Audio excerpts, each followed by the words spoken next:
संत कबीर नगर जिले के लोगों के लिए खुशखबरी है कि पेटो बेट क्लिनिक खुल गया है और इसमें आप अपने पालतू जानवरों का इलाज करा सकते हैं। हम देखिए यहाँ पे पहुँचे हुए हैं और आज ये डॉक्टर से बातचीत करेंगे।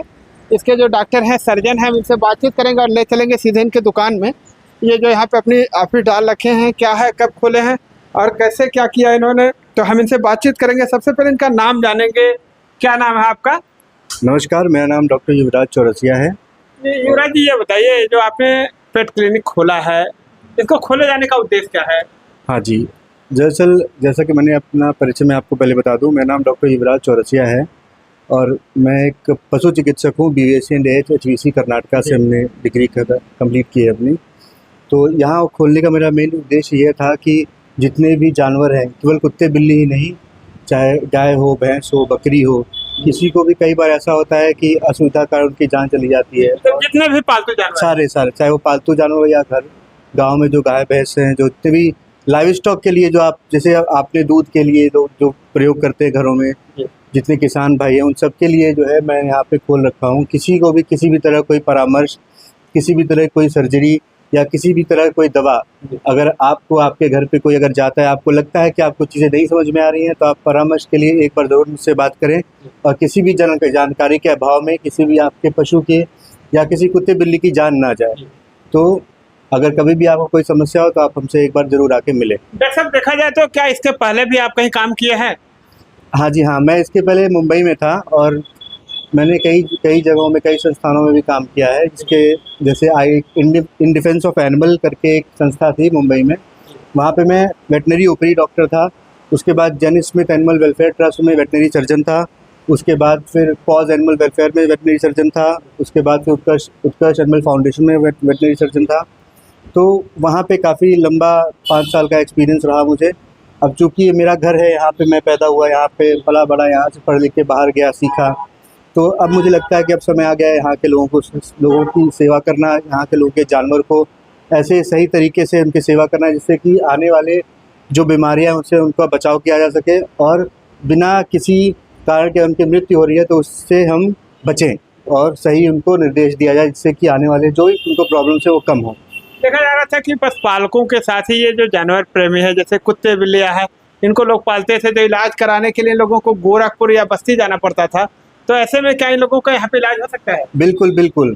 देखिए, जैसे इंसानों, क्योंकि अभी तो यहाँ पे काफ़ी ज़्यादा लोगों को जानकारी नहीं है, लेकिन हम धीरे धीरे प्रयास कर रहे हैं कि उनको सारी जानकारी दी जाए, क्योंकि मेरा ये मानना है कि बीमारी से कहीं ज़्यादा बेहतर बचाव होता है।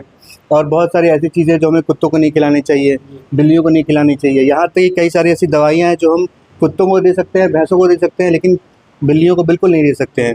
उदाहरण के रूप में आप पैरासीटामोल ले लीजिए, अगर आप कुत्तों को देते हैं तो वो कहीं ना कहीं वो मेटाबोलाइज हो जाएगा। गाय भैंस को भी हम देते हैं, लेकिन अगर बिल्ली को आप दे देंगे तो टॉक्सिसिटी हो जाएगी उसको, उससे उसकी जान भी जा सकती है, जिसकी जानकारी जो ओनर्स होते हैं कैट के या कुत्तों के, उनको इस बारे में जानकारी नहीं होती है।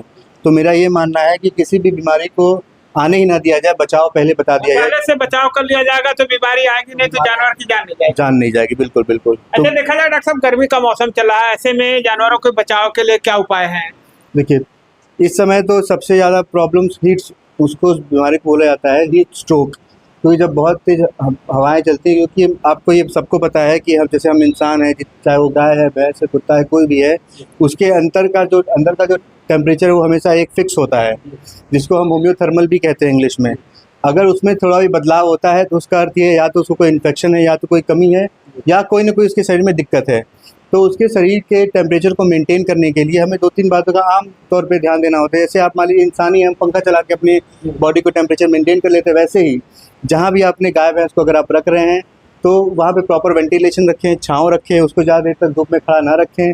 जहाँ लू चले वहाँ से थोड़ा दूर छाँव में थोड़ा दीवार बना के रखें कि जो गर्म हुआ है उस तक ना पहुँचे। तो ये सारी प्रॉब्लम्स जो है अक्सर देखी जाती हैं, लोग इस चीज़ से जूझ भी रहे होंगे, जिसको हीट स्ट्रोक भी कहा जाता है, या हिंदी में उसको बोलते हैं लू लग गया हमारे गाय भैंस को। और कुत्ते बिल्ली का क्या है, चूँकि कुत्ते बिल्ली को ये प्रॉब्लम कम आती है, क्योंकि जो पालतू जानवर लोग रखते हैं वो अक्सर अपने घरों के अंदर रखते हैं, तो हीट स्ट्रोक की समस्या कम होती है। लेकिन अगर वो सड़क के कुत्ते हैं तो उनमें ये प्रॉब्लम आ सकती है ज़रूर। और कभी भी मान लीजिए अगर आप बाहर किसी जानवर की ऐसी अवस्था हम देख रहे हैं कि उसको आप मदद कर सकते हैं, तो आप ज़रूर मेरे पास लेकर आइए।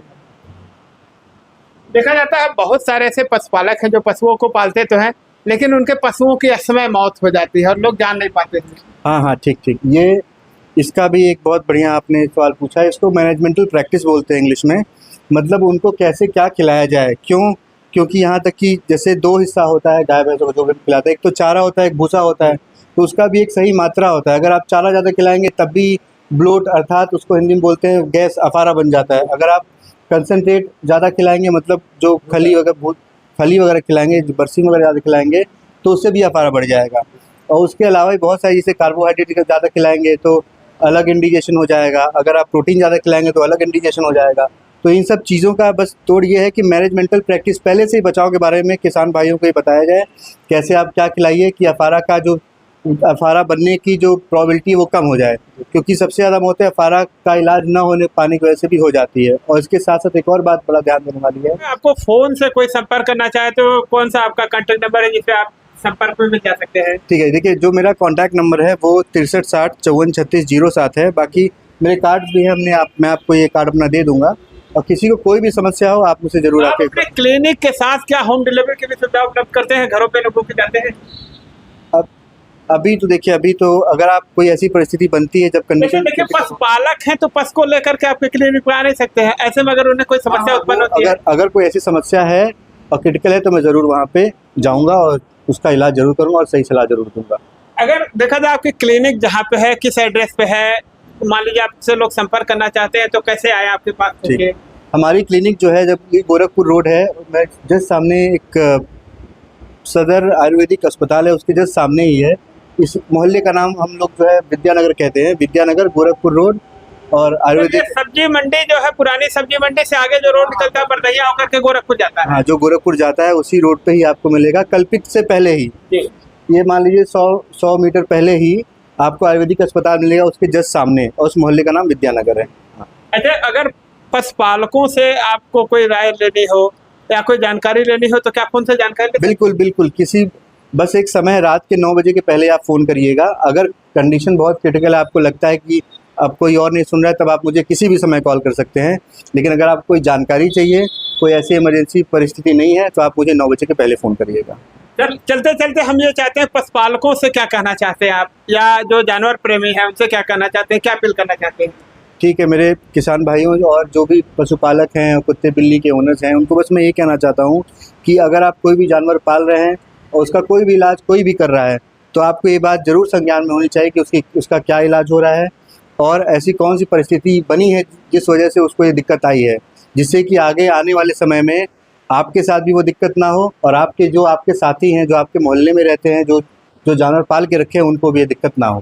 तो ये चीज़ों का आप ज़रूर ख्याल रखिए। धन्यवाद। तो अभी आपने देखा कि हमारे साथ ये पशुपालक डॉक्टर हैं जो पशुओं के प्रेमी हैं या पशुपालक हैं या जानवरों के प्रेमी हैं। उनको अपने जानवर से संबंधित कोई भी जानकारी लेनी है तो अभी डॉक्टर साहब ने जो अपना नंबर बताया है, और इनका एड्रेस मैं एक बार फिर से बता देता हूँ कि ये पुरानी सब्जी मंडी है, उससे आगे जो रोड निकलती है, और पशु अस्पताल में और साथ ही आयुर्वेदिक अस्पताल के ठीक सामने ये अस्पताल है। पेट वेट क्लिनिक है, क्यों ये पेटो वेट क्लिनिक है। यहाँ पे आप आ सकते अपने जानवरों का इलाज करा सकते हैं, या आप फ़ोन पे भी जानकारी ले सकते हैं। डॉक्टर साहब ने अभी अपना नंबर बताया है, तो आप इनके नंबर पे भी हमारे वीडियो से जाकर के वहाँ से नंबर लेकर के जानकारी ले लेंगे, या हम अपने थंबनेल पे डॉक्टर साहब का नंबर और फोटो डाल देंगे, जिससे आप लोगों को ये जानकारी मिल जाएगी कि आपके पशुओं में क्या समस्या है और उसका सही प्रकार से इलाज हो पाएगा। तो निश्चित ही पशुपालक हैं या जो पशु प्रेमी हैं, उनको इससे काफ़ी लाभ मिलेगा।